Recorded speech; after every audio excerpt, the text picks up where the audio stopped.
আপনাদের সবাইকে স্বাগত জানাচ্ছি ক্রাউন সিমেন্ট প্রথম আলো অভিজ্ঞতার আলো এই অনুষ্ঠানে আমরা আমাদের জাতির অগ্রগণ্য বুদ্ধিজীবী এবং কৃতি মানুষদের কথা শুনি। আজকে আমরা এসেছি অধ্যাপক নজরুল ইসলাম স্যারের কাছে। তিনি ঢাকা বিশ্ববিদ্যালয়ের এমেরিটাস অধ্যাপক। স্যার, আপনাকে ক্রাউন সিমেন্ট অভিজ্ঞতার আলো এই অনুষ্ঠানে স্বাগত জানাই। ধন্যবাদ স্যার। আপনার তো অনেক পরিচয়। একটা, আপনি শিক্ষক, দীর্ঘদিন পড়িয়েছেন। একটা হচ্ছে আপনি ইউনিভার্সিটি গ্র্যান্ড কমিশনে ছিলেন দীর্ঘদিন। একটা হচ্ছে যে আপনি নগর বিষয়ে, পরিবেশ, জলবায়ু এবং আমাদের যে বাস্তু সংস্থান এইসব বিষয়ে আগ্রহী, এবং আপনার কাজ এবং পরামর্শ, অবদান, এটা সবাই আমরা এক বাক্যে স্বীকার করি। এবং যখনই এই বিষয়ে জানতে হয় আমরা প্রথম আলো থেকে আপনাকে ফোন করি বা আপনার কাছে আসি, আপনাকে নিয়ে যাই। এর বাইরে আপনি শিল্পকলা ইত্যাদি নিয়েও আপনার প্রচুর আগ্রহ। কিন্তু এই অনুষ্ঠানে আমরা সাধারণত জীবনের কাহিনী শুনি, আপনার ক্ষেত্রেও আমরা তাই শুরু করব। আপনার বয়স তো প্রায় 86 হয়ে গেছে, মনে হচ্ছে 87-র দিকে আপনি এগিয়ে যাচ্ছেন। আপনার জন্ম আসলে সার্টিফিকেটের বাইরে কত সালে স্যার, কত তারিখ আপনি জানেন এটা? আমার জন্ম, সেটাই তো প্রকৃত জন্ম 16ই এপ্রিল 1939, 16ই এপ্রিল 1939। আর সার্টিফিকেটে হয়ে গেছে 41, পহেলা মার্চ।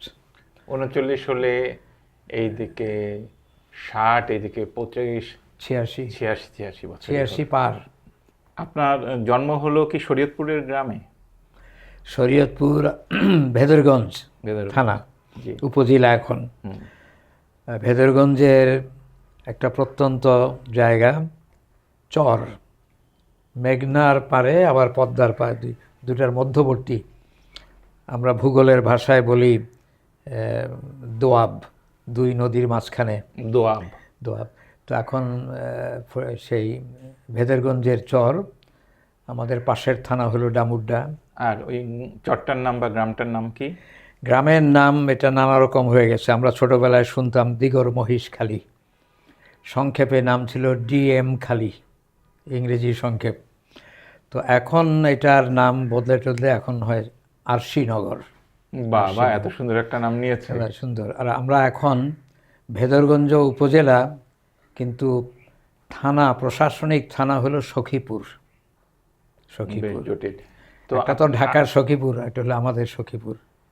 হ্যাঁ, বাংলাদেশে একই নামে অনেক জায়গা, নানান জায়গা আছে, যেমন সৈয়দপুর 2 জায়গায় আছে, বা শেরপুর অনেক জায়গা আছে। জি স্যার, আপনার আব্বা কি করতেন?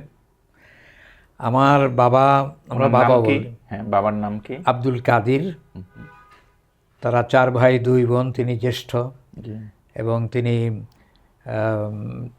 চাঁদপুর গণিত স্কুল থেকে ম্যাট্রিক পাস করেছিলেন, তারপরে ঢাকা কলেজ থেকে ইন্টারমিডিয়েট, তারপরে কলকাতা ইসলামিয়া কলেজ থেকে বিএ পাস করেছেন 1935 সালে। তারপরে উনি ফরিদপুর জজ কোর্টে চাকরি নেন এবং সেইখান থেকে ট্রান্সফার হয়ে। ওই সময়ে বিএ পাস তো অনেক বড় বিএ পাস। হ্যাঁ, তখনকার দিনে তো আমাদের পুরো এলাকায় উনি দ্বিতীয় বিএ। প্রথম ছিলেন মৌলানা আবদুল্লাহ, আমাদেরই আত্মীয়। তো বাবা, ওইটা তাহলে আপনাদের দাদার বাড়ি?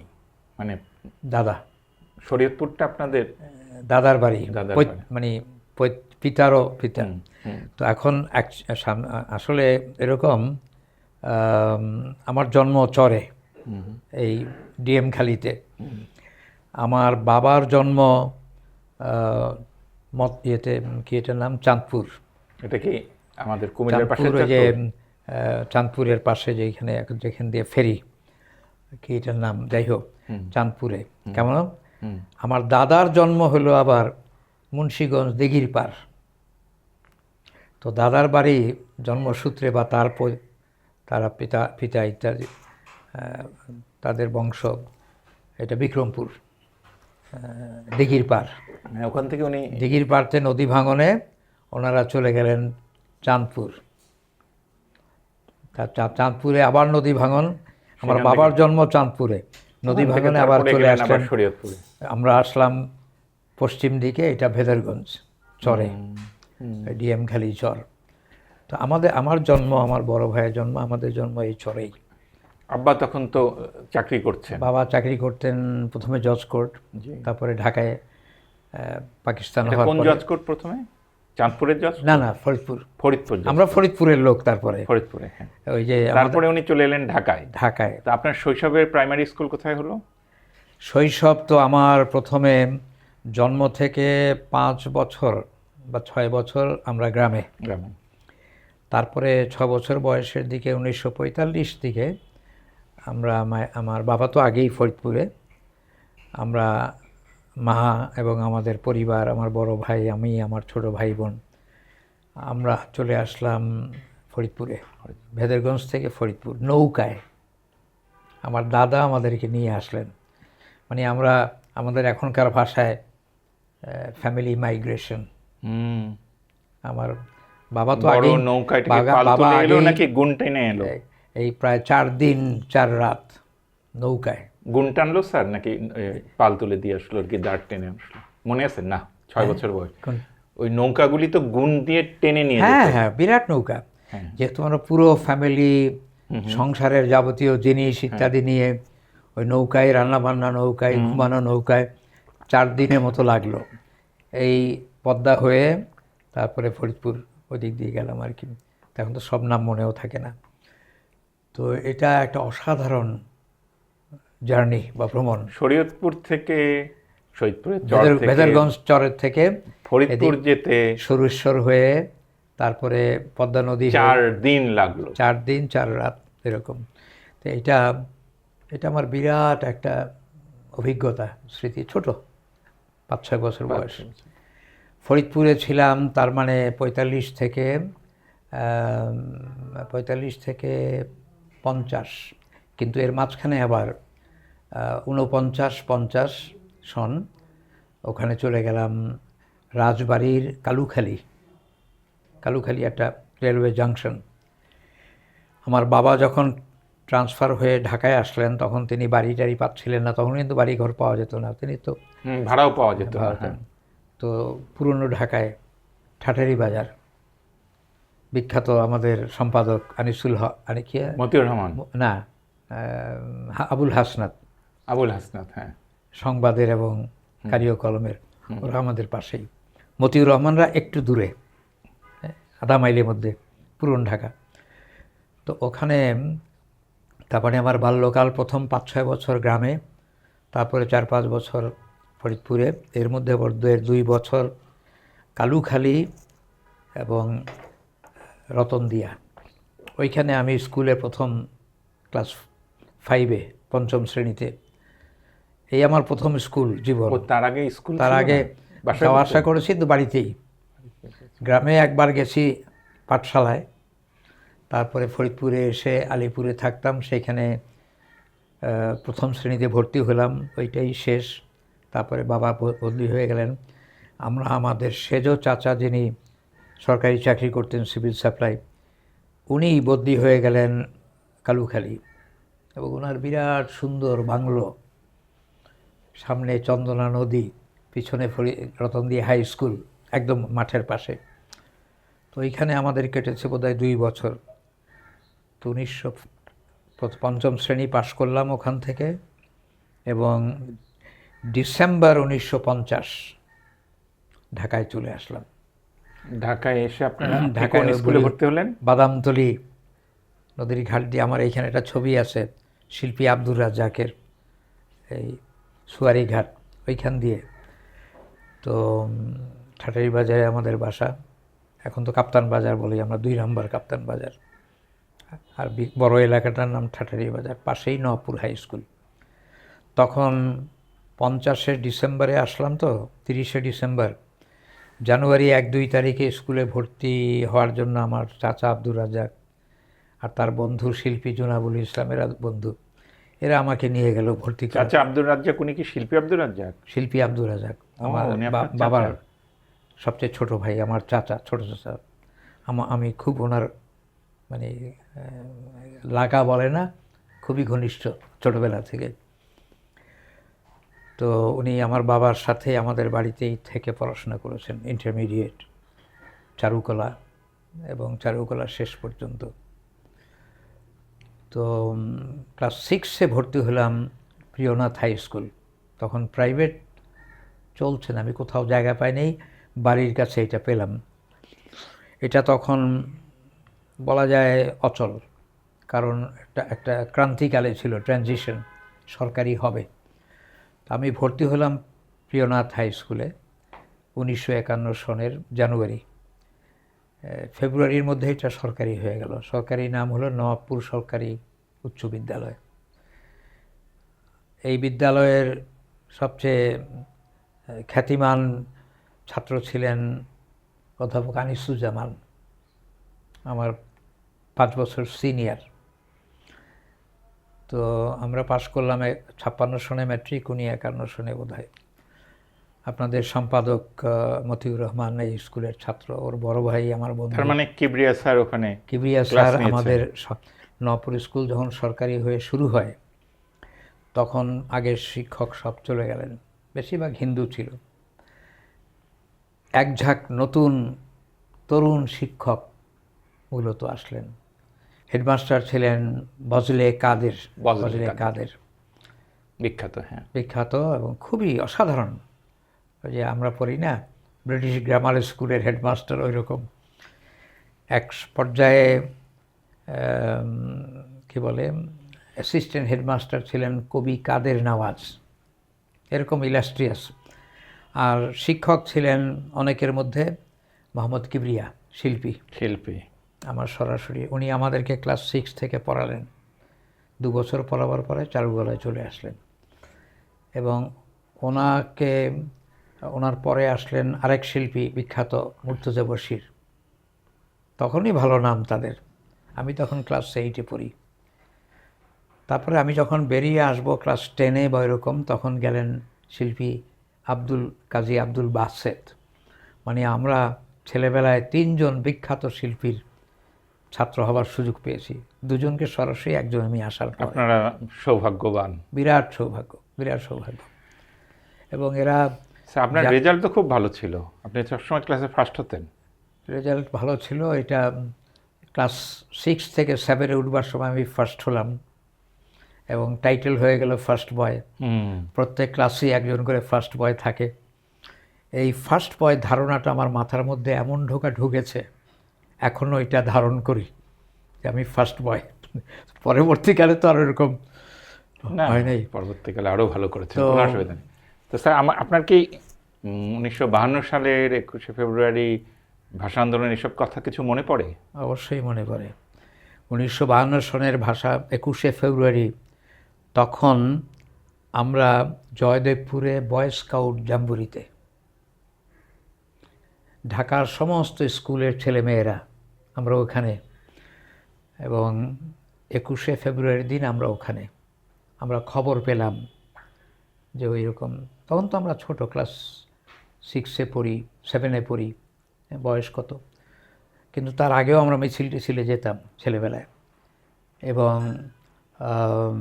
আমরা জয়দেবপুরে এইটা শুনি, তখন আমাদের বয় স্কাউটদের তো রীতিমতো সকালবেলা পতাকা উত্তোলন হতো এবং সন্ধ্যাবেলা নামানো হতো। এবং সেই খবর পাওয়ার সাথে সাথে আমাদের পতাকা অর্ধনমিত করা হলো। পরদিন সকালে কমিশনার ছিলেন বিখ্যাত ব্যক্তি সলিমুল্লাহ ফাহমি। উনি ছিলেন কমিশনার এবং ঢাকার কমিশনারও ছিলেন বোধহয়। তিনি সকালবেলায় যে সমাবেশ, সেইখানে আমাদেরকে অ্যাড্রেস করলেন এবং আমাদেরকে ক্যাম্প শেষ করার আগেই ঢাকায় ফেরত নিয়ে আসা হলো ট্রেনে, জয়দেবপুর থেকে ফুলবাড়িয়া স্টেশন তখন। এবং ফুলবাড়িয়া স্টেশন বিকাল সন্ধ্যাবেলা আমাদেরকে একটা খোলা ট্রাকে প্রত্যেকটা বাচ্চাকে বাড়িতে বাড়িতে পৌঁছে দিয়ে আসলো। কারফিউ চলছিল। তো আমার ওই 21-এর দিন আমরা নাই, কিন্তু ওখান থেকে উপলব্ধি করছি এবং শোক। আর এর আগের স্মৃতিগুলো হলো 21শে উপলক্ষে শিল্পীরা যে পোস্টার লিখতেন, আমাদের কাপ্তান বাজারের বাসায় আব্দুর রাজ্জাক, তার বন্ধু রশিদ চৌধুরী, মুর্তজা বশির, এরা সব একসাথে কাজ করতো, পোস্টার লিখতো, আমরা দেখতাম। তখন তো হালকা অর্ডিনারি, খুব সাধারণ কাগজে। এটা আমার অভিজ্ঞতায় আছে। আমরা তো ছোট। তো তারপরে তো 21 ফেব্রুয়ারিতে এটা আবার আমার দেখা না শোনা, ওই যে বরকত এরা যখন নিহত হলো এবং মুর্তজা বশির এদের একজনকে আহত অবস্থায় নিয়ে গেল হাসপাতালে দিকে। রক্তাক্ত, মুর্তজা বশিরের লেখাও আছে, রক্তাক্ত রুমাল, এবং নিয়ে আসা আমার চাচা আব্দুর রাজ্জাক মুর্তজা বশিরকে আবার তাদের ডক্টর শহীদুল্লাহর ছেলে তাকে মৌলভীবাজারে বাড়িতে পৌঁছে দিয়ে আসলো। তো এগুলো তো আবার কিছু শোনা, কিছু দেখা। ওইটা মুর্তজা বশিরের আঁকা ছবিও আছে, আঁকা ছবিও আছে, প্রিন্ট, হ্যাঁ ছবি আছে বিখ্যাত। এবং ওই যে 21 ফেব্রুয়ারি হাসান হাফিজুর রহমানের বইটা 21-এর সংকলন যেটা, সেটার মধ্যে তার তো এখন লেখা। আমার একটা হলো রাস্তার স্মৃতি, আর একটা হলো এই শিল্পের মাধ্যমে, শিল্পীদের আঁকা ছবির মাধ্যমে 21 ফেব্রুয়ারি, এটা মনে আছে। তারপর তো আমরা প্রতি বছর পালন করতাম। তারপরে রাস্তায় ঘুরে ঘুরে ছোট টিনের বাক্সর মধ্যে পয়সা উঠাতাম, সেটা জমা দিতাম, এরকম আর কি। শহীদ 21-এর ভাষা আন্দোলনের স্মৃতি এই আর কি। আপনি স্যার ম্যাট্রিক, এটাকে তখনকে ম্যাট্রিক বলতো স্যার, নাকি আপনারা যে মাধ্যমিক পরীক্ষা যেটা আমরা ম্যাট্রিকুলেশন বলতো? ইস্ট পাকিস্তান এডুকেশন বোর্ড, সারা বাংলাদেশ। এটা কত সালে পাশ করলেন? আমরা পাশ করলাম 1956 সনে। আচ্ছা, তারপরে কলেজ কি Dhaka college? College Dhaka college. Dhaka college আমার বাবাও পড়েছেন, আমার বড় ভাই পড়েছেন। স্যার তার মানে আপনার কি আর্টস ছিল তখন, কি সায়েন্স আর্টস? আমি আইএসসি সায়েন্স, ইন্টারমিডিয়েট সায়েন্স। ম্যাট্রিকে তো ভালো রেজাল্ট করে ফার্স্ট ডিভিশন করে আসলাম। আমাদের স্কুল থেকে 26 জন পরীক্ষা দিয়েছিলাম, 26 জন পাস, আমরা 4 জন ফার্স্ট ডিভিশন আর বাকি সবাই সেকেন্ড ডিভিশন। তো ফার্স্ট ডিভিশনে আমি ছিলাম, ব্যারিস্টার মইনুল হোসেন পরে মইনুল ও ছিল, নুরুদ্দিন ইঞ্জিনিয়ার, মাহবুদ ইঞ্জিনিয়ার বুয়েটের, এরা ছিল। তো আমরা 4 জনই, নুরুদ্দিন নটরডেমে গেল, আমরা 3 জন ঢাকা কলেজ। 58 সনে ঢাকা কলেজ পাস, মানে আইএসসি পাস করলাম। তো আইএসসি স্কুলে তো ভালো ছাত্র ছিলাম, কলেজে গিয়ে একটু নড়বড়ে হয়ে গেলাম, ঠিকমতো ক্লাস করতাম না, অঙ্কের ক্লাস করতামই না। টিফিন আওয়ারের পরে নিউ মার্কেটে আড্ডা হতো, আমরা 3-4 বন্ধু যেতাম, অঙ্কের ক্লাসটা আমি শেষে অঙ্ক পরীক্ষাই দিতে পারলাম না। তখনকার দিনে কড়াকড়ি ছিল, পার্সেন্টেজ না থাকলে নন কলেজিয়েট টাকা দিয়ে পাস। আমি হয়ে গেলাম ডিসকলেজিয়েট, পরীক্ষাই দেওয়া হলো না। তার মানে 200 নম্বরের পরীক্ষা দেই নেই। তো ভাগ্য ভালো ফার্স্ট ডিভিশন পেয়েছি। বাবা, ওইটা ইংরেজি, বাংলা আর ভূগোল, যে মানে ফোর্থ সাবজেক্ট ছিল। আমাদের সময় একটা জিনিস ছিল ফোর্থ সাবজেক্ট। তো আমি বুঝে শুনেই অঙ্কটা ফোর্থ সাবজেক্ট করেছিলাম, যাতে না দিলেও কিছু না হয়, এই আর কি। তারপরে ঢাকা বিশ্ববিদ্যালয়ে এসে ভর্তি হলেন ভূগোল বিভাগে। ঢাকা কলেজ আমাদের ভালো ছিল, মানে কলেজে তো মাত্র 1.5 বছর। হ্যাঁ, তখন অনেকে তো রাজনীতি করতো, আমি এটা করতাম না। আমি আঁকা, লেখালেখি। আপনি নিজেও ছবি আঁকেন? ছবি আঁকা কিছু নিজে আঁকি স্কুল থেকেই, আর কলেজে আঁকার চেয়ে বেশি লিখি। এবং আমার এটা আমি খুবই গৌরবের মনে করি, ঢাকা কলেজ বার্ষিকী, সেখানে আমি 2টো লেখা দিলাম। যখন ছাপা হয়ে আসলো দেখলাম 2টো লেখাই আমার ছাপা হয়েছে, এবং প্রথমটাই আমার, এবং সেটা আর্টের উপরে, অবনীন্দ্রনাথ ঠাকুরের উপরে। অমন ঠাকুরের উপরে লিখলেন? বই পড়ে আর কি দেখি। হ্যাঁ। তো আরেকটা ছিল ব্যক্তিগত প্রবন্ধ, একদা সন্ধ্যাবেলা, মনে আছে এগুলো? বাহ। এটার আমাদের বন্ধুরা সম্পাদক ছিলেন পরবর্তীকালের খ্যাতিমান মানুষ মহিউদ্দিন খান আলমগীর, ওই যে আওয়ামী লীগের মন্ত্রী হয়েছে। মহিউদ্দিন খান আলমগীর। তো বোরহানুদ্দিন খান জাহাঙ্গীরের ভাই, ও কিন্তু খুব ভালো ছাত্রও ছিল এবং ভালো লেখালেখি। ও বোধহয় ইন্টারমিডিয়েটের 2nd বা 3rd হয়েছিল, আর্টস, আমরা সায়েন্স। তো আমাদের সাথে ছিল বড় বড় পরবর্তীকালে বিখ্যাত লোকরা, ব্যারিস্টার মইনুল বললেন, আমাদের বন্ধু জাফরুল্লাহ চৌধুরী গণস্বাস্থ্যের, তারপরে কাজী ফার্মসের কাজী জাহিদ হাসান, আমাদের সময় জাহিদ ভাইয়ের এত বয়স নাকি? একই বছর। আমরা খুব বন্ধু ছিলাম, বয় স্কাউট ছিল সেন্ট কলেজিয়েট স্কুল। আমরা তখন ঢাকার সব স্কুলেরই গতি মানে ছাত্র সংখ্যা তো কম, সবাই সবাইকে চিনতাম। একটা সুযোগ ছিল বয় স্কাউট যারা করতাম, আর একটা সুযোগ ছিল খেলাধুলা যারা করে, এইভাবে আর কি, বা কালচারাল অত বেশি হতো না। তারপর ঢাকা বিশ্ববিদ্যালয়ে আপনাদেরকে পড়াতেন কারা? আমি তো 58 সনে ভর্তি হলাম, তো আমার ভর্তিটা আবার ইন্টারেস্টিং। আমি পরীক্ষা পাশ করার পরে, রেজাল্ট দেখার পরে, আমি খুব ভালো হয় নাই, ফার্স্ট ডিভিশন। ইরানে গেলাম, তেহরান, বয় স্কাউট জাম্বরি, এটা আন্তর্জাতিক জাম্বরি, ইরানিয়ানরা ব্যবস্থা করেছে। তো পাকিস্তান থেকে গেল 50 জন, পশ্চিম পাকিস্তানের 48 জন, পূর্ব পাকিস্তানের 2 জন, একজন আমি, আরেকজন সেন্ট গেউরি স্কুলের একটা ছেলে, সে আবার অবাঙালি, তার মানে বাঙালি একজনই আমি। তা আমি তখন অ্যাক্টিভ বয় স্কাউট না, আমি তো পাশ করে গেছি। ওই লেখালেখি করতাম, একটা ম্যাগাজিন ছিল পাকিস্তান থেকে বেরোতো, পাক স্কাউট, আমি প্রতি মাসে লিখতাম ইংরেজিতে। একটু একটু কথা বলি স্যার, যে এই জিনিসটা তরুণ প্রজন্মকে একটু বোঝানো কঠিন, যে পাকিস্তান যদি থাকতো তাহলে এইরকমই আমাদের প্রপোর্শনটা হতো। যে 2 পাকিস্তান থেকে একটা আন্তর্জাতিক স্কাউট সম্মেলনে 50 জন যাচ্ছে, বাঙালি মাত্র একজন। এই যে বৈষম্য ছিল, এই যে বঞ্চনা ছিল। 2 জনই ধরি, সেও বাংলাদেশের, পূর্ব পাকিস্তানের মাত্র 2 জন। বাংলাদেশের পূর্ব বাংলা থেকে মাত্র 2 জন, তার মধ্যে একজন বাঙালি, একজন উর্দু স্পিকিং। ঠিক আছে, এরপর স্যার ঢাকা বিশ্ববিদ্যালয়ের আরো স্মৃতি বলেন, আপনি যেটা বলছিলেন, যদি ইরানের কথা যদি আরো কিছু বলতে চান। ওই জাম্বুরিতে থাকার পর যখন ফিরে আসি, তখন ঢাকা বিশ্ববিদ্যালয়ে ভর্তি প্রক্রিয়া শেষ, কিন্তু আমি এসে দেখি আমার বড় ভাই, যিনি ডাক্তারি পড়তেন, আমাকে ইংরেজি ডিপার্টমেন্টে ভর্তি করিয়েছেন। তখন ওই যে matric first division, intermediate first division, ইংরেজির নাম্বার ভালো, কোনো অসুবিধা হয়নি ভর্তি।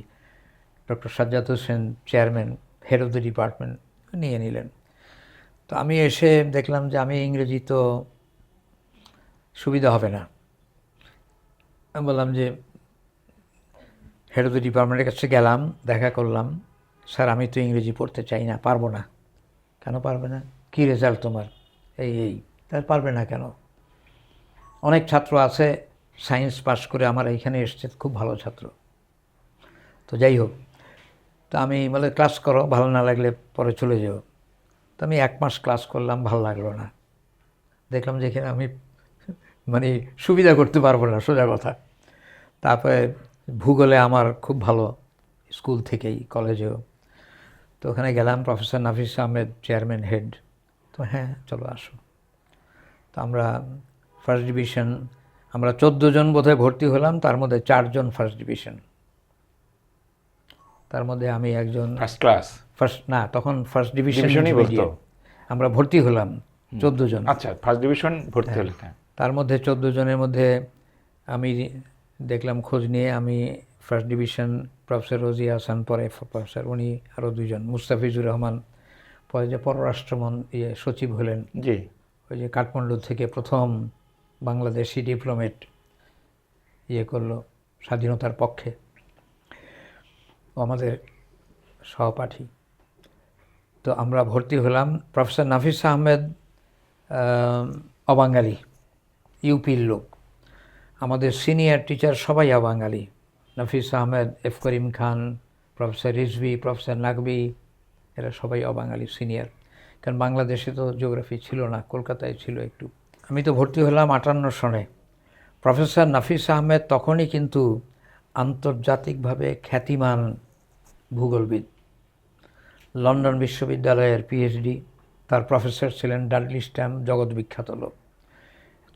এবং নাফিস আহমেদ জিওগ্রাফি ডিপার্টমেন্ট শুরু হয়েছে 48 সনে, প্রথম থেকেই উনি হেড। তো নাফিস আহমেদ ছোটোখাটো মানুষ, একটু তো খুব স্মার্ট। তার স্ত্রী ছিলেন আবার বাঙালি, কুমিল্লার নবাববাড়ির মেয়ে। তো উনি বাংলা ঠিক শিখেন নাই, ওনার স্ত্রী বাংলা বলেন, উনি উর্দু বলেন, ইংরেজি বলেন। তারপরে প্রফেসর রিজভী, ডক্টর রিজভী, তারপরে নাকভি, এরা সব উর্দু বলেন, ইংরেজি বলেন, বাংলা বলেন না, চেষ্টাও করতেন না, কিন্তু মানুষ খুব ভালো। রিজভী সাহেব আবার বিয়ে করেছিলেন আমাদের এক বড় আপা, জিওগ্রাফির খুব ব্রিলিয়ান্ট নাজমা রিজভী, পরবর্তীকালের বিখ্যাত নুরুল ইসলাম শিশু মন্ত্রী, তার বড় বোন। তো ওনারও এক ভাই বোধহয়, ওর নাম আনিস, ইঞ্জিনিয়ার। তো যাই হোক, তো রিজভী সাহেব বাংলা বলতেন না, কিন্তু আমাদেরকে খুব ভালোবাসতেন। তো ঠিক আছে, বাঙালি টিচার আমরা পেলাম, লেকচারার প্রফেসর, পরবর্তীকালে খ্যাতিমান প্রফেসর আমিনুল ইসলাম, উন্মুক্ত বিশ্ববিদ্যালয়ের উপাচার্য প্রফেসর লুৎফুল হক এরা, এবং আরেকজনকে পেলাম স্বল্পকালীন প্রফেসর, তখন লেকচারার হারুনুর রশিদ, সিএসপি হলেন, পরে যে ইন্ডিপেন্ডেন্ট ইউনিভার্সিটির প্রফেসর ছিলেন, পরিবেশ নিয়ে প্রচুর কাজ ইত্যাদি। যাই হোক, এরা আমি বলবো প্রত্যেকেই অসাধারণ। আমি বিশেষভাবে মনে রাখি নাফিস আহমেদকে অবশ্যই, আর এফ করিম খান, ফজলে করিম খান, উনি অবাঙালি, বিহারি, বাকিরা সব ইউপি। এই ইউপির লোক আবার এই বিহারিকে পছন্দ করতো না, একটু খাটো মনে করত। ফজলে করিম খান ছিলেন আমার MA থিসিস সুপারভাইজার, অসাধারণ লোক। MA থিসিস কি নিয়ে করলেন স্যার? ঢাকার হাই ক্লাস রেসিডেন্সিয়াল এরিয়া, উচ্চবিত্ত এলাকা। এটা 61 সালের দিকে আমি এটা করলাম 61-62। জি, তখন হাই ক্লাস এরিয়া কোনটা ছিল? এই ধানমন্ডি, পরিকল্পিত ধানমন্ডি, রমনা এবং নির্মীয়মান গুলশান, বনানী। তো এটা আমার MA থিসিস, এটা আমার সবচেয়ে ভালো প্রিয় কাজ। আমার এই প্রথম MA থিসিস, যেটা high class residential areas in Dhaka city from 1608 to 1962, এই 400 বছরের 3.5। এটা আমি অনেকগুলো বিভিন্ন সূত্র থেকে মানচিত্র, ডকুমেন্ট, বই, এটা সেটা দেখে এই প্রাচীনকালের মানচিত্রগুলো তৈরি করলাম, বৃত্তভিত্তিক। আমরা বলি land use map, residential, commercial, industrial, এই যে এইটা চিহ্নিত করা ম্যাপিং। 17 শতক থেকে এসে 20 শতক না, এই ঢাকাটা, তো ঢাকার এই উচ্চবিত্তরা তাদের আবাস এলাকাটা কিভাবে কোত্থেকে শুরু করে, এটা কি বুড়িগঙ্গা নদীর ধার থেকে আস্তে আস্তে এই উত্তর দিকে সরতে শুরু করলো? সেই বুড়িগঙ্গা নদী মানে নবাববাড়ি। জি, তার আগে মুঘলরা ছিল, যখন মুঘলদের সময় ছিল চকবাজার, চক এলাকা, এবং তাদের রাজাবাসা লালবাগ হ্যাঁ, ইত্যাদি। আর তারও আগে, মুঘলদেরও আগে, মুঘলরা তো আসলো 1608 বা 10, তারও আগে ঢাকা শহর ছিল। এবং খুব ইন্টারেস্টিং যে এখানে আদি ঢাকা, তার নাম এখন বাংলা বাজার। কিভাবে হয়ে গেল? ঢাকার আদি কেন্দ্র হলো বর্তমান বাংলা বাজার, বহুদিন থেকে বাংলা বাজার। এটা আমি এটা বলি যে এটা মানে ঘটনা। বাংলাদেশে আর আছে কোথায়? বাঙালি নদী, বগুড়ার দিকে। বাঙালি বলতে এই দুটেই আছে, বাংলা বাজার, ভৌগোলিকভাবে বাঙালি নদী। তো যাই হোক, তো ওই সদরঘাট এলাকা, প্রথমে চকবাজার, তারপর ঢাকার শুরুটাই তো হলো বুড়িগঙ্গা দিয়ে। বুড়িগঙ্গা দেখেই ইসলাম খান এরা ঠিক করলো যে এইখানেই সুবিধা হবে, যাতায়াতের সুবিধা, আর ওই পর্তুগিজ বর্গীদেরকে ঠেকানো, এটা। তো ওইখান থেকে শুরু। মুঘল আমলে এখন যেটাকে পুরানো ঢাকা বলি, এই লালবাগ, তারপর ইসলামপুর, এই সমস্ত জায়গা, বাংলা বাজার ইত্যাদি।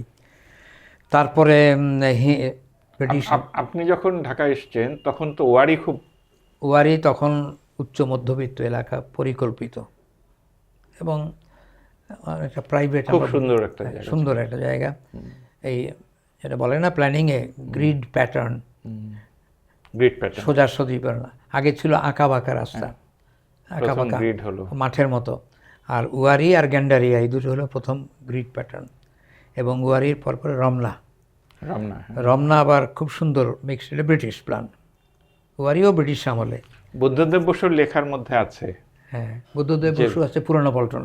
হ্যাঁ, পুরনো পল্টন। এশিয়া মহাদেশের মধ্যে প্রথম উদ্যান নগরী হচ্ছে ঢাকা, যেটা রমনা কেন্দ্রিক। রমনা কেন্দ্রিক। ব্রিটিশরা বুদ্ধদেব আর্কিটেক্ট নিয়ে বসুর এসে, বাড়ি, বুদ্ধদেব বসু তো থাকতেন পুরনো পল্টন, জি, এবং তখন খোলামেলা। তারপর লেখায় আছে না, বারান্দায় বসে বিস্তীর্ণ দক্ষিণ দেখা যায়, একবার এখন যেটা রেল লাইন।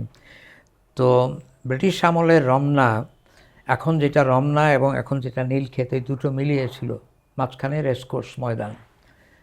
খুব সুন্দর প্ল্যান, আমার মতে এখনও পর্যন্ত সবচেয়ে সুন্দর। সেটা আমি সবসময় বলি। কিছু সোজা রাস্তা, আবার কি সুন্দর একটা বাঁকা রাস্তা, ওই যে চিফ জাস্টিসের বাড়ির পাশ দিয়ে, আর একটু পাশেই হইল লেক, জলাশয়, সবুজ এবং জল, এই দুটোকে মিলিয়ে এবং চমৎকার। আর গাছ, এত চমৎকার সব গাছ লাগিয়েছে, এখনও 150 বছরের পুরনো গাছ, সব টিকে আছে। গগন শিরীষ সব ঢাকা, এন্ট্রিগুলি বড় বড় হ্যাঁ, গাছ। রমনা, নীলক্ষেত, সব এক একটা রাস্তায় এক এক ধরনের গাছ। স্যার, ঢাকা মেডিকেল কলেজের এখন যে বিল্ডিং ইমার্জেন্সি যেগুলি, হ্যাঁ, ওগুলি আগে থেকে কি এটা কিসের জন্য বানানো হয়েছিল? এটা তো তখন সেক্রেটারিয়েট, বলে না সেক্রেটারিয়েট রোড, এইটা ওই রকম।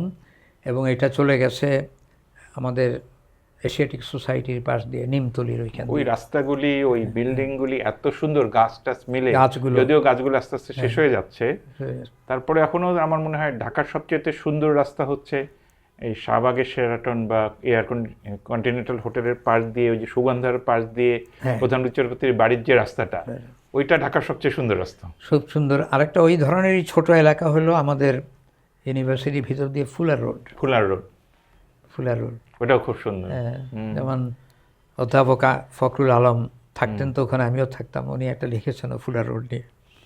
তো যাই হোক, আমাদের সময় আমরা স্কুল কলেজ অতটা না, স্কুল পর্যন্ত শুধু হাঁটতাম, তখন তো আমরা কিশোর। আপনাদের সময় ঢাকা কলেজের বিল্ডিং কোনটা ছিল? ঢাকা কলেজ কোথায় ছিল? ঢাকা কলেজ ছিল আমাদের সময় তৈরি হয়ে গেছে নিউ মার্কেটের পাশে, এখনকারটা। তার আগে আমার বড় ভাই পড়েছেন যখন, তখন তাদের বিল্ডিংই ছিল না, ওই ইয়েতে ফুলবাড়িয়া, পুরনো বাড়ি ঘর নিয়ে, তখন ছিল না। অরিজিনাল ঢাকা কলেজ তো বর্তমান হাইকোর্ট। আমার বাবা পড়েছেন পুরনো হাইকোর্টে, তিনি চাকরিও করেছেন আবার হাইকোর্টে। তো এখন ওইটা আবার গভর্নমেন্ট হাউসও বলে, governors palace. High court building, Curzon হল একই সময়ের, 1905-এর পরে হয়। 1905-এর পরে। হাইকোর্ট তো ভিক্টোরিয়ান স্টাইলে, কলকাতার ভিক্টোরিয়া মেমোরিয়াল, ঢাকার হাইকোর্ট। আর কার্জন হলটা আবার মুঘল আর্কিটেকচার এবং ব্রিটিশ কম্বাইন করে, সুন্দর সুন্দর, খুব সুন্দর, অসাধারণ। আমার সবচেয়ে প্রিয় বিল্ডিং। আমরা তো ওইখানে পড়েছি, পরীক্ষা দিয়েছি ওখানে। আমি একটা জিনিস বলি যে ব্রিটিশরা এই যে রমনা, তারপর নীলক্ষেত, হ্যাঁ, হাইকোর্ট, SM হল, কার্জন হল, এগুলি বানিয়ে দিয়ে গেল, ওই এলাকাটা তারা গড়েছে কত সুন্দর একটা শহরের। এবং তারা যখনই কোনো একটা ধরেন রেল লাইনে বানাক, একটা রোড বানাক, দুই পাশে প্রচুর জায়গা রেখেছে। আমাদের রংপুর জিলা স্কুল বিশাল বড়, রংপুর কারমাইকেল কলেজ বিশাল বড়। তারপর এখন তারপরে আইয়ুব খানের আমলে আমাদের যে শেরে বাংলা নগরটা হলো, তখন আইয়ুবনগর ছিল, এটাও খুব সুন্দর, অসাধারণ, খুব সুন্দর। এই লুইকানের যে অসাধারণ, আমি আসবো একটু সুযোগ পেলে বলবো। হ্যাঁ, আমরা আসবো। তো সেই তুলনায় স্বাধীন বাংলাদেশে আমরা ভালো কিছু করি নাই। একমাত্র আমি দেখলাম যে হাতির ঝিল, সেটাও তো আমরা মেনটেন করতে পারছি না। সেটা অন্য জিনিস, হ্যাঁ, কিন্তু করেছিল ভালো। না, এটাই ব্রিটিশ আমলের এই যে রমনা, নীলক্ষেত, এগুলো করেছে। আর ঢাকা বিশ্ববিদ্যালয়ে ক্যাম্পাস, এই যে রমনা তো ঢাকা বিশ্ববিদ্যালয়ে প্রফেসরদের বাংলো ছিল, এগুলো পরে সরকারি বাংলো হয়ে গেল। ঢাকা ইউনিভার্সিটি ছিল কত, 650 একর। মিন্টো রোডের মন্ত্রীপাড়া যেটা, এগুলো সব ঢাকা বিশ্ববিদ্যালয়ের অধ্যাপকদের। এবং 650 একর, এখন সেটা নেমে এসছে 225 একরে বা 50 একরে। 1/3 এতটুকু। তো তখন তো ঢাকা বিশ্ববিদ্যালয়ের অধ্যাপকদের বাংলোগুলো এখন একমাত্র আছে ভাইস চ্যান্সেলর সাহেবের বাড়িটা, এটা সংরক্ষিত। চামেরি হাউসও তো ছিল স্যার। হ্যাঁ, চামেরি হাউস, চামেলি, ওগুলো লাল বাড়ি সব, এইগুলো সব। এই যে এখন যেটা ঢাকা ইউনিভার্সিটি মাঠ, তার উল্টো দিকে ছিল প্রফেসরদের বাড়ি, সত্যেন বোস এরা ওরা থাকতেন। তো এখন সব বাংলোগুলোই তো ভেঙে ফেলা হয়েছে। একটা বাংলো ছিল যেটা আমি যে ফুলা রোডে থাকতাম আমার ঠিক সামনে, এটাই সর্বশেষ বাংলো। এখানে প্রফেসর আব্দুর রাজ্জাক জাতীয় অধ্যাপক তিনি থাকতেন, এবং তার সাথে তার ভ্রাতুষ্পুত্র আবুল খায়ের, লিটু ওরা থাকতেন।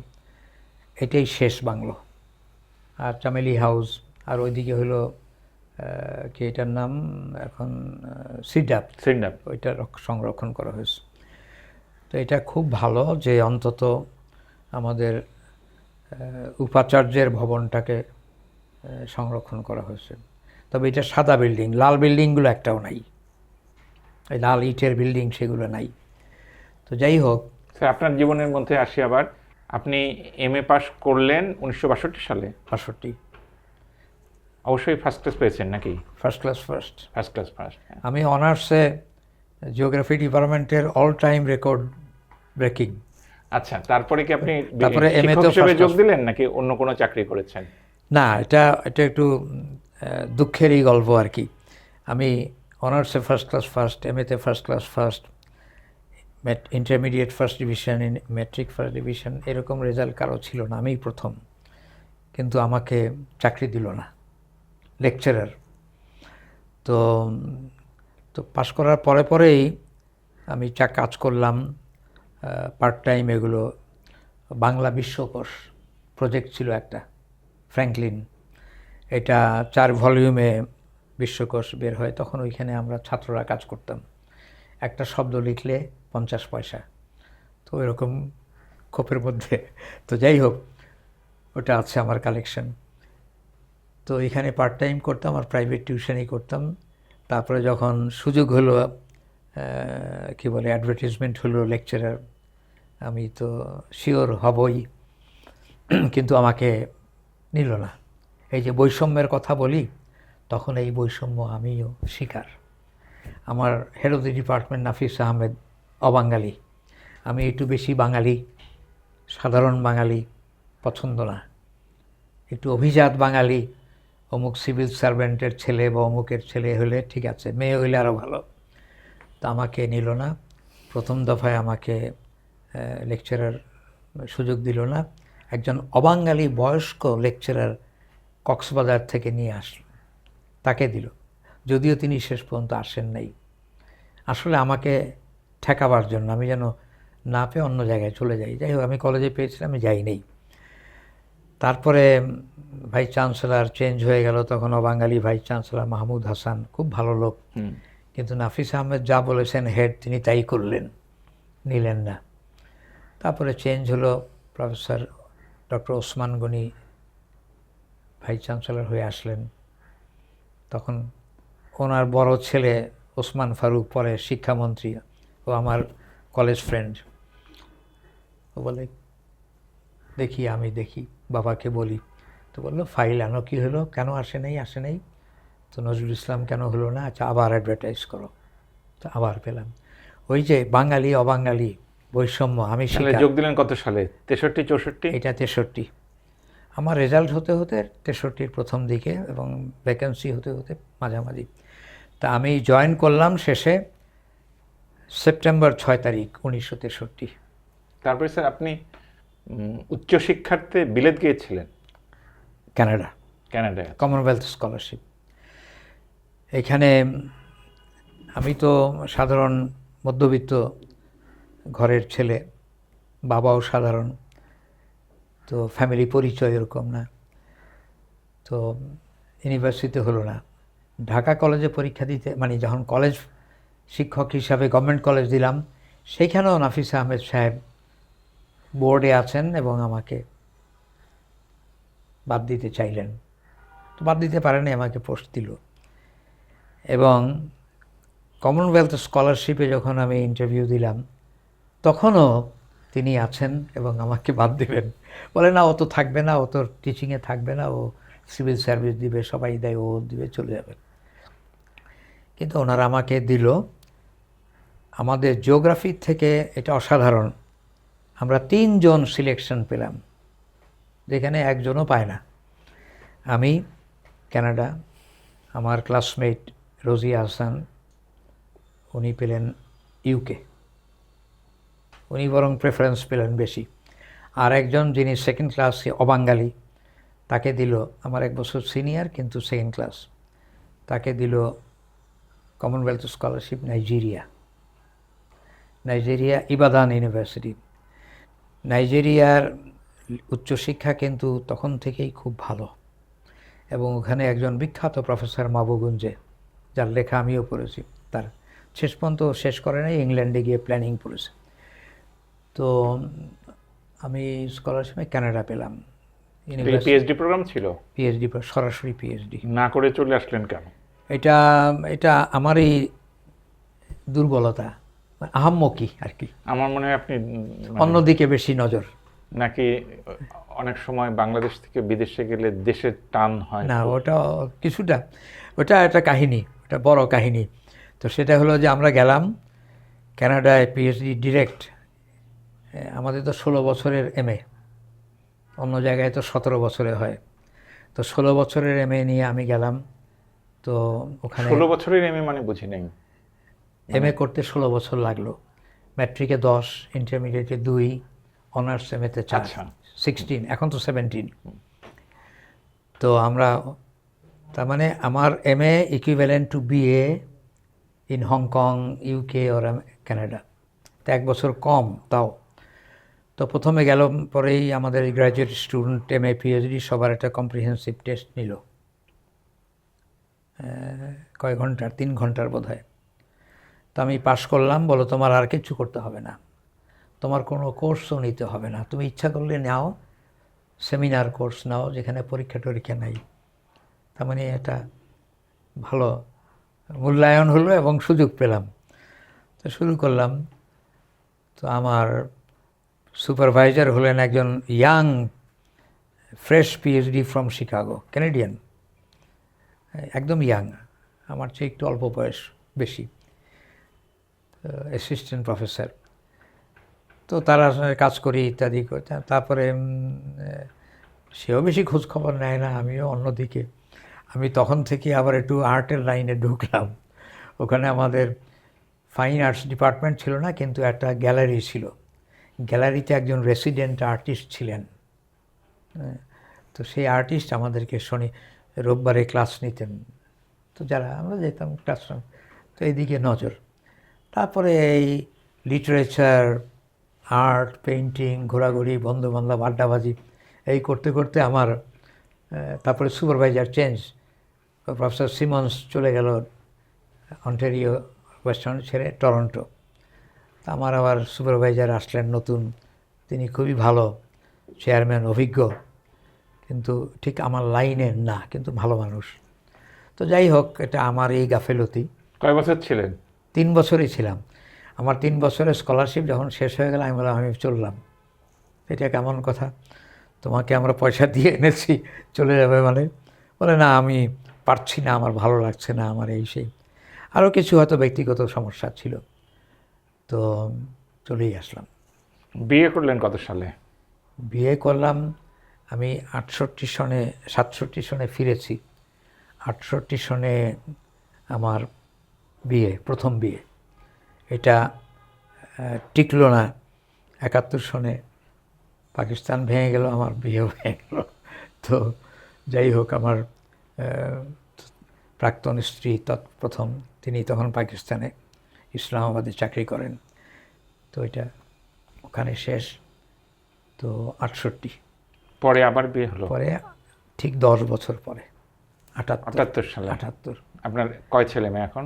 আমার স্ত্রী তখন আনন্দমোহন কলেজের বাংলার অধ্যাপক, টিচার। ওনার নাম কি? ওনার নাম রওশন আরা বেগম, রওশন আরা। উনি রিটায়ার করেছেন প্রফেসর হিসাবে ঢাকা কলেজ থেকে, হেড অফ দ্য ডিপার্টমেন্ট। আমার এখানে আমাদের 2 মেয়ে। দেশে না বিদেশে ওরা? দুজনেই ঢাকায় টিচার। বা একজন নর্থ সাউথ ইউনিভার্সিটি ছোটটা, আর হলো ইকোনমিক্সে MA from Toronto, PhD from Melbourne. ও নর্থ সাউথের অ্যাসোসিয়েট প্রফেসর, 2 বছর ধরে কানাডায়। বড়টি হলো ইংরেজির ইস্ট ওয়েস্ট ইউনিভার্সিটির টিচার, এখন MA ফ্রম UK আর PhD করছে এই মুহূর্তে আমেরিকায়। উনি এখন আমেরিকায়, আর দুজনই তাহলে বিদেশে এখন নাকি? 2 মেয়ে বিদেশে। ছোট মেয়ে তো স্বামী, বাচ্চাদের 2 বাচ্চা নিয়ে, আর বড় মেয়ে স্বামী এইখানে প্রফেসর ইউল্যাবে, আর ছেলেকে নিয়ে গেল এই মাসে, গত মাসে। আচ্ছা স্যার, এখন আপনি তো ঢাকা বিষয়ে অনেক আগ্রহী। একটু আগে কথা প্রসঙ্গে আমরা আসছিলাম যে ঢাকায় এই যে শেরেবাংলা নগর, লুই কানের এই জাতীয় সংসদ ভবন, এইসব বিষয়ে আপনার তো কিছু বলার আছে, এটা একটু শুনি। একটু আগে আপনি বলছিলেন না ব্রিটিশ আমলের কিছু পরিকল্পনা ইত্যাদি, এগুলো তো টাউন প্ল্যান। আরেকটা জিনিস খেয়াল করেন, ব্রিটিশ আমলের যে rail line, railway, Dhaka Narayanganj, তারপরে ঢাকা টঙ্গী ইত্যাদি, এই রেল লাইনটা আমাদের এই 200-300 বছরের বা 200 বছরের, কত 1688-তে রেল লাইন বোধহয় শুরু হয় প্রথম। তো এই রেল লাইনটা দেখেন, ঢাকা টু ময়মনসিং, এখন এর যে রাইট অফ ওয়ে, এটাই তো আমাদের মেরুদণ্ড। নিশ্চয়। এই যে আমরা বলি ঢাকা ময়মনসিং রোড, এইটা পাশে রেল লাইন। এখন এই রেল লাইনকে ভিত্তি করেই এখন হচ্ছে এলিভেটেড এক্সপ্রেসওয়ে, এখন হচ্ছে 6 লেন 8 লেনের Dhaka airport, Dhaka Mymensingh road. British আমলে রেল লাইন করে দিয়ে গেল 1 লাইনের, এখন তারপর জায়গা রাখলো কত, রাইট অফ ওয়ে যেটাকে বলে, এত চওড়া যে কোনো অসুবিধাই হচ্ছে না এখন 200 বছর পরেও। এটা আমি সবসময় মনে করি।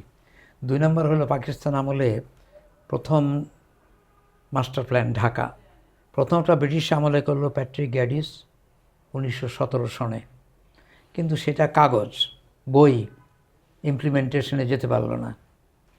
এবং প্যাট্রিক গ্যাডিস তো কোনো টাউন প্ল্যানার না, উনি ছিলেন বায়োলজিস্ট, কিন্তু টাউন প্ল্যানিং শিখেছেন এবং ইন্ডিয়াতে ইনক্লুডিং বাংলাদেশ, ঢাকা প্রায় 16টা না 17টা শহরের প্ল্যান করেছেন। তো ওনার মূল কথা যেটা ছিল তখন 17 সনে, 1917, সবুজ এবং জলভাগ, লেক, নদী, খাল, এইটা সংরক্ষণ করো। এটা আমরা পারি নাই, পর্যায়ক্রমে নষ্ট। একমাত্র রিকাভারি হলো হাতিঝিল আর ধানমন্ডি লেক, কিছুটা, এখন কিছুটা। তো এখন 1957 সনে, 59 সনে যে ঢাকা ইমপ্রুভমেন্ট ট্রাস্ট পরিকল্পনা, মহাপরিকল্পনা, এটা একটা ল্যান্ডমার্ক। এটা ব্রিটিশ একটা কোম্পানি করেছে। এইটাকে বেসিস ধরেই কিন্তু ঢাকা, বর্তমান ঢাকা গড়ে উঠেছে। আর এই যে ধানমন্ডিতে বসে আমরা কথা বলছি, এটা কিন্তু মাস্টার প্ল্যানের আগে। এটা ডিআইটির না, রাজুকের না, এটা হলো সিএনবির। এবং এটা এই আজিমপুর কলোনি, মতিঝিল কলোনি, এই যে পরিকল্পিত অ্যাপার্টমেন্ট, ফ্ল্যাট বাড়ি, নিউ মার্কেট ইত্যাদি, ধানমন্ডি, এগুলো পাকিস্তান প্রথম দিকে হামিদুল হক চৌধুরী যখন মিনিস্টার ছিলেন, পরবর্তীকালে তো রাজাকার হিসাবে, যাই হোক, উনি একটা ফাউন্ডেশন দিয়ে গেছেন। আর এই ধানমন্ডি, এটা সিএনবির পরিকল্পনা। মোটামুটি ভালো, যথেষ্ট ভালো একটা। তবে একটা জিনিস ছিল, 100% রেসিডেন্সিয়াল, শুধু 2-3টে school, Dhanmondi boys school, Dhanmondi girls school, এছাড়া কোনো কিছু অনাবাসিক না, একটা দোকান না, একটা ড্রাগ স্টোর না, একটা বাচ্চাদের স্কুল না। খেলার মাঠ দিয়েছে অবশ্য, খেলার মাঠ, লেক আর 2টে স্কুল। তো এখন এই 60 বছরে বিশাল পরিবর্তন। এটা যে ডাইনামিক্স কাজ করে আরবান ডেভেলপমেন্টে, এটা নিয়ে আমি এখন ধানমন্ডি নিয়ে আবার নতুন করে লিখব একটা অন্যরকম। তো এখন এই যে ফাউন্ডেশনটা করে দিয়েছে দোতলা বিল্ডিংয়ের জন্য, 1 বিঘা জমিতে দোতলা একটা বিল্ডিং, বাগান, মাঠ, সামনে বাগান, হ্যাঁ। গরু ছাগল পালবে ইত্যাদি। হ্যাঁ, সাবাব যা হয় তখন তো এটা সাবাব। তো এই জিনিসটা রয়ে গেছে এখনও। এই যে আমি 6তলা বিল্ডিংয়ে বসে আছি, 10তলা, 14তলা, 15তলা বিল্ডিং পর্যন্ত। তো এখন ডেনসিটি 20 গুণ বেড়ে গেছে। তারপরেও যদি গাড়ি ঘোড়া না থাকে, কেউ না থাকে, তাহলে চলা যায়। ঠিক একই অবস্থা মোহাম্মদপুর, লালমাটিয়া, এমনকি মিরপুর, এগুলো পাকিস্তান আমলের। এই যে বেসিক প্ল্যান যেগুলো চমৎকার, কিন্তু যেহেতু জনসংখ্যা বেড়েছে, ডেনসিটি বেড়েছে, সব কিছুর সার্ভিস ডিমান্ড বেড়ে গেছে, এটা ম্যানেজ করা কঠিন। তো এইটা একটা। আরেকটা হলো পাকিস্তান আমলের, এটা আমরা বাই চান্স পেয়ে গেছি, শেরে বাংলা নগর সাইয়দ খানের আমলে। তা আমি বলি, এক খান অনুমোদন দিয়েছে, আরেক খান না কান আর্কিটেকচার প্ল্যানিংটা করেছেন। এবং আমি শেরে বাংলা নগরের, তখনকার দিনে হয়তো এটা ছিল, কিন্তু শহরের ভিতরে শহর এটা ঠিক হয় নাই আমার মতে। এটা দূরে কোথাও করতে পারতো। তখন তো দূরেই ছিল। তখন দূরে না, তখন ফার্ম গেট ছিল, কিন্তু এই যে তেজগাঁ কৃষি ফার্ম ছিল, তারপরে ছিল মাঝখানে, মানে দিল একটা, বলতো না আমাদেরকে কি এটা দেয় যে কনসোলেশন, তোমরা চাচ্ছ সেকেন্ড ক্যাপিটাল, দিলাম একটা ছোট্ট একটা মডেল। সংসদ ভবনটা তো অসাধারণ, সেটা লুই খানের চিন্তা থেকে, কিন্তু বাকিটুক ওই যে রেসিডেন্সিয়াল, মন্ত্রীদের দোতলা, তারপরে কর্মচারীদের দোতলা, ছোট ছোট বাংলো বা ফ্ল্যাট, এটা তো যায় না শহরের মাঝখানে।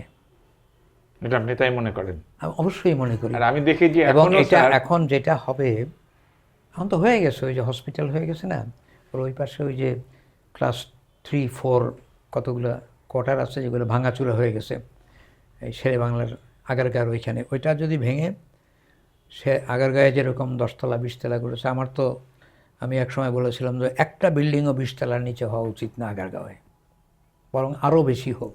কিন্তু ওই যে পাসপোর্ট অফিস বা মুক্তিযুদ্ধ করেছে জাদুঘর, আর্কিটেক্ট ইনস্টিটিউট অফ আর্কিটেক্ট, ওই জায়গাগুলি যে এখনো পাওয়া যাচ্ছে, সেটা তো এই পরিকল্পনা করে গিয়েছিল। হ্যাঁ, ওই পরিকল্পনায় তো ওইটা শেরে বাংলা, ওইটা আলাদা, কিন্তু ওই পাসপোর্ট অফিস ইয়ের বা দক্ষিণ দিকে, যেটাকে আগারগাঁও বলি, শেরে বাংলা নগর বলি, এইখানে ওই যে দোতলা বিল্ডিংগুলো, এগুলা তখন যাই হোক, এখন আর চলে না। এখন যেমন ইয়েটা হয়ে গেছে না, এটার নাম কি, আমি স্যার নাম ভিলেজ, এটা, হ্যাঁ, নাম ভিলেজ, এরকম এখন নাম ভিলেজের মতো উত্তর দিকেও হওয়া উচিত।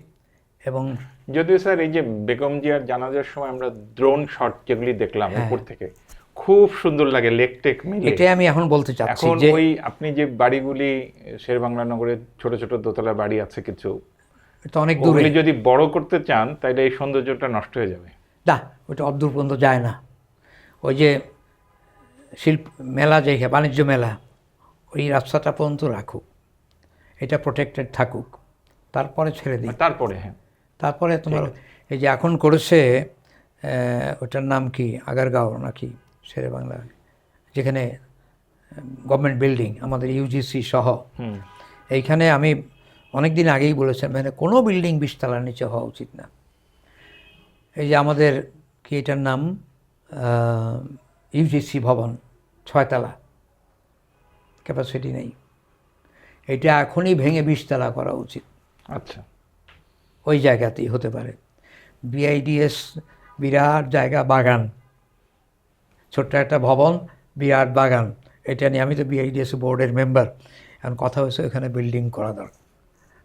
আচ্ছা, যাই হোক, এই যে সে লুই খান যে ভবনটা করে দিলেন, মানে প্ল্যানটা, দুইটা জিনিস খুব আমার কাছে মানে প্রশংসনীয়। একটা হলো তো আর্কিটেকচারালি তো সংসদ ভবন আছেই লেক টেক নিয়ে, আর হলো প্লাজা, এই যে দক্ষিণ প্লাজা, ফ্যান্টাস্টিক।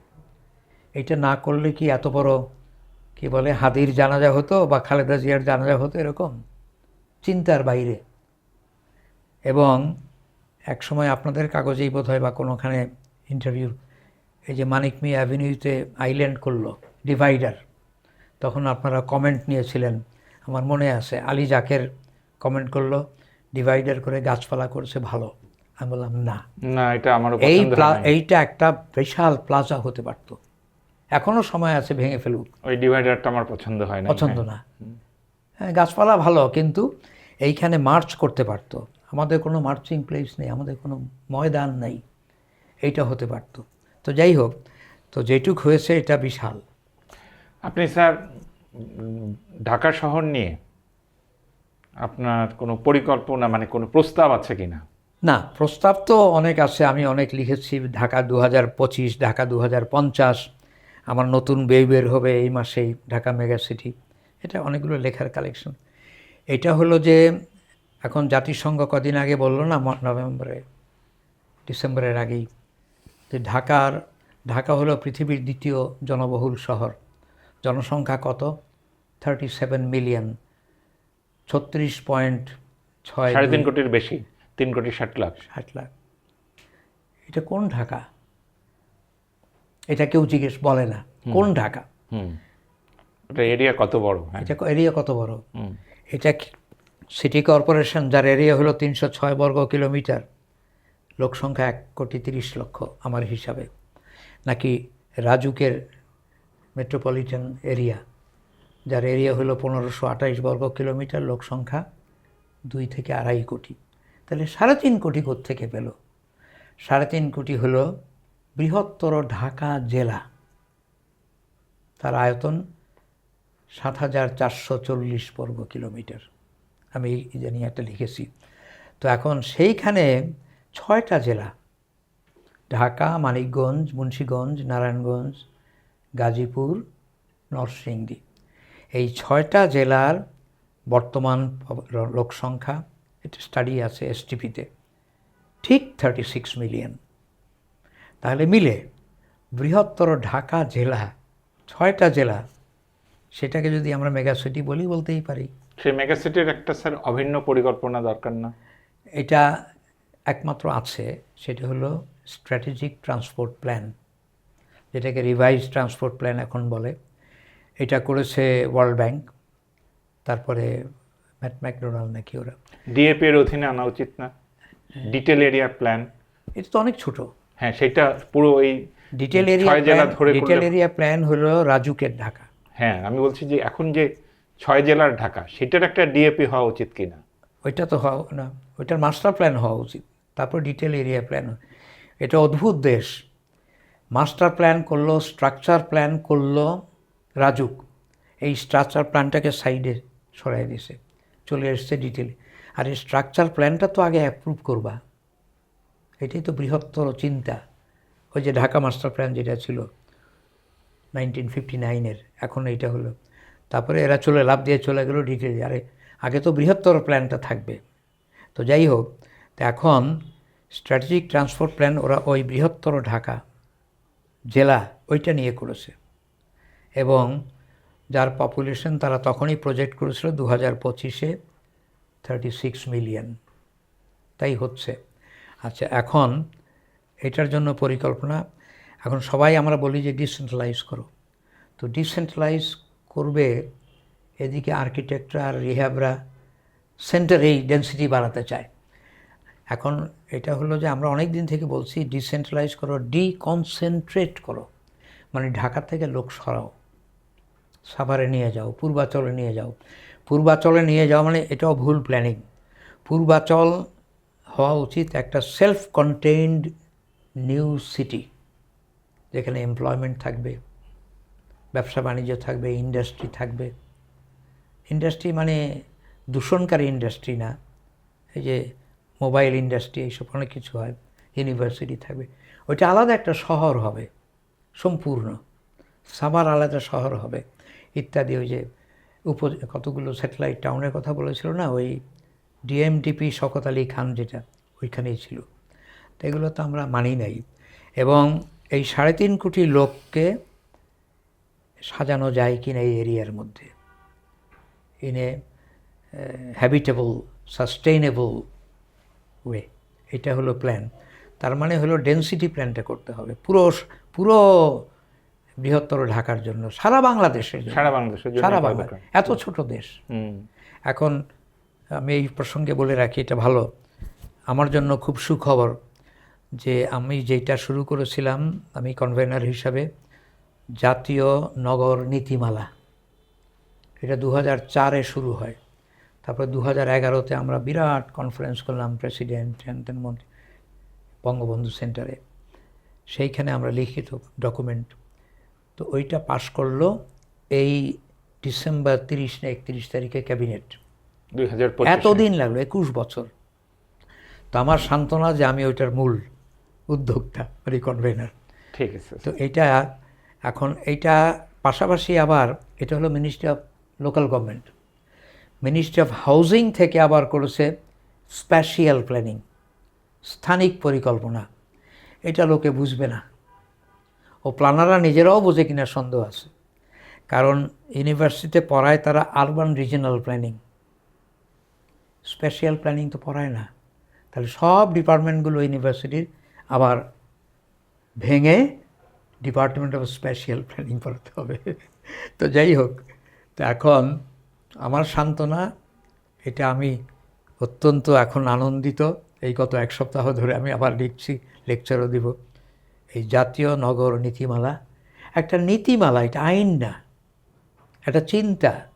শিল্পী জয়নুল আবেদিন, এস.এম. সুলতান, মোহাম্মদ কিবরিয়া, মুর্তজা বশির, অনেকের কাজ দেখছি স্যার আপনার এখানে। এখন বাংলাদেশের চিত্রকলা, এই মাস্টার পেইন্টাররা তো ভালোই অবদান রাখলেন, এখন বর্তমানে কি অবস্থা স্যার? এই মুহূর্তে যাই হোক, মানে বর্তমানে গত এশিয়ান শো যেটা হলো 3 বছর আগে, ওখানে আমার লেখাটা আছে ওখানে, ওই পর্যন্ত তো অত্যন্ত প্রশংসনীয়। 48 থেকে 2024 অসাধারণ development, modern art, painting, sculpture, এগুলোতে ফাইন আর্টস যেটাকে বলি, চারুকলা। শিল্পাচার্য জয়নুল আবেদিন যা করে গেছেন চিন্তার বাইরে। তিনি তো শিল্পী হিসাবে অসাধারণ বটেই, কিন্তু এই যে শিল্প বিদ্যালয় চিন্তা বাস্তবায়ন, এত সুন্দর ক্যাম্পাস সারা পৃথিবীতে পাওয়া যাবে কিনা সন্দেহ আছে, মানে সেন্টারে। তো আর শৈল্পিকভাবে আমি মনে করি বাংলাদেশের শিল্পচর্চা অত্যন্ত। আপনার সবচেয়ে প্রিয় শিল্পী কে? অবশ্যই জয়নুল আবেদিন, এখনও সবসময় থাকবে। কামরুল হাসান, সুলতান, কিবরিয়া স্যার আমার, আব্দুর রাজাক আমার চাচা, মুর্তজা বশির, প্রত্যেকে, রশিদ চৌধুরী, এদের রশিদ চৌধুরী একটা টেপস্টি আছে খুব মূল্যবান আমার, আর বশির মুর্তজা বশির একটা ড্রয়িং আছে। যাই হোক, এরা, আমার একটা নতুন বই বেরোচ্ছে ঢাকা মেগা সিটি, ওর মধ্যে একটা প্রবন্ধ, এটা আগেই ছাপা হয়েছিল বাংলা, এখন ইংরেজি করেছি, Dhaka in modern art of Bangladesh, এটা এই মাসেই বেরোবে। এর কাভার, আমার যত বইয়ের কাভার আমি করি পেইন্টিং দিয়ে করি, আমি নিজেও করি তো কাভার। এই আব্দুর রাজাকের এইটা, তারপরে আরও জয়নুল আবেদিনের এইটা, এখন যেটা করেছি কাভার, এটা 600 পৃষ্ঠার বই, 34টা আর্টিকেল,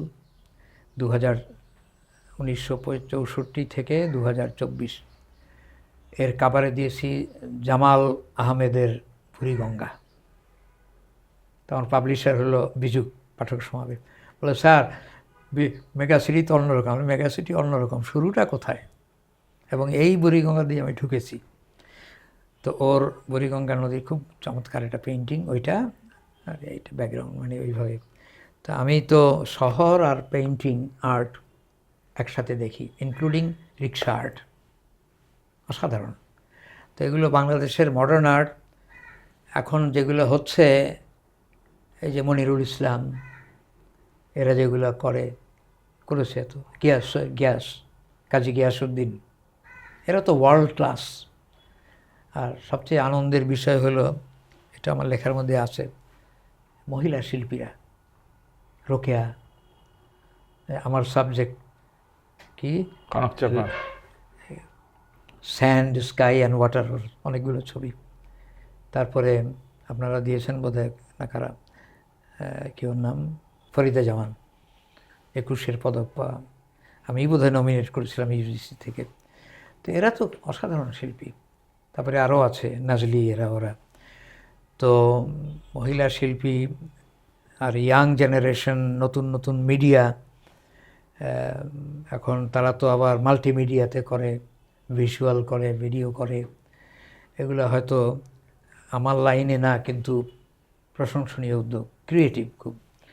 এখন তো অনেক, তো এখন এদের তো অবদান আর সার্বিকভাবে আমাদের জীবনে আছে হয়তো। এখন আপনারা ঘোরাফেরা করেন, দেখবেন কার ঘরে কি ছবি আছে, জি আছে কিভাবে আচ্ছা, কাজে লাগায়। আর এটা শেষ প্রশ্ন, বাংলাদেশ নিয়ে কি আপনি আশাবাদী নাকি হতাশ ভবিষ্যৎ নিয়ে? কঠিন প্রশ্ন। আমার একটা বই আছে বাংলাদেশের ভূগোল, তার মধ্যে শেষটা হলো বাংলাদেশের ভৌগোলিক বাস্তবতায় বাংলাদেশ। তো এখানে আমার শেষ কথাটা ছিল এই, সামাজিকভাবে, অর্থনৈতিকভাবে, সাংস্কৃতিকভাবে অনেক উলটপালট হচ্ছে, হবে, কিন্তু আমার দেশ বাংলা, ভৌগোলিক বাংলা, এটা আশা করি টিকে থাকবে। আমরা এটা দিয়ে শেষ করি তাহলে। দেশ বাংলা টিকে থাকবে, সাংস্কৃতিকভাবে, রাজনৈতিকভাবে, অর্থনৈতিকভাবে, সামাজিকভাবে সামাজিকভাবে নানান রকম উত্থান পতন মিক্স ওলটপালট হবে, পালট হবে, কিন্তু আমাদের যে দেশ বাংলা, বাংলাদেশ ভৌগোলিকভাবে এবং রাজনৈতিকভাবে এবং নিশ্চয়ই আরেকটা কথা, এটা অপরাজেয়। এবং অন্তিম বিবেচনায়, চূড়ান্ত বিবেচনায় বাংলাদেশ বাঙালি থাকবে। দর্শক মণ্ডলী, আপনাদের সবাইকে ধন্যবাদ জানাই। এতক্ষণ আমরা এমিরিটাস অধ্যাপক, ঢাকা বিশ্ববিদ্যালয় এবং আমাদের একজন উজ্জ্বল বাতিঘর প্রফেসর নজরুল ইসলামের কথা শুনলাম। তার কাছ থেকে অনেক কিছু আমরা জানতে পারলাম। নিশ্চয়ই আমাদের এই সময়টা আমাদেরকে ঋদ্ধ করবে। সবাই ভালো থাকবেন।